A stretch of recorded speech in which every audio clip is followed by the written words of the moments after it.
యదా యదా హి ధర్మస్య గ్లానిర్భవతి భారత అభ్యుత్థానమధర్మస్య తదాత్మానం సృజామ్యహం పరిత్రాణాయ సాధూనాం వినాశాయ చ దుష్కృతాం ధర్మ సంస్థాపనార్థాయ సంభవామి యుగే యుగే.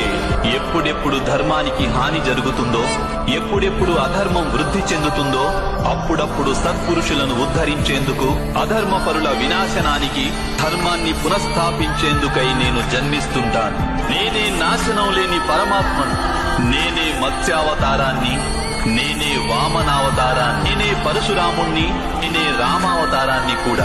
నేనే బ్రహ్మ విష్ణు మహేశ్వరులను, నేనే సరస్వతి లక్ష్మి పార్వతిని కూడా. నేను పురుషుడను కాను, స్త్రీని కాను, నపుంసకుడిని కాను. నేను శరీరాన్ని కాను, శరీర అవయవాలను కాను. నేను జ్ఞానాన్ని, సృష్టిని, చైతన్యాన్ని. నేను పరబ్రహ్మను.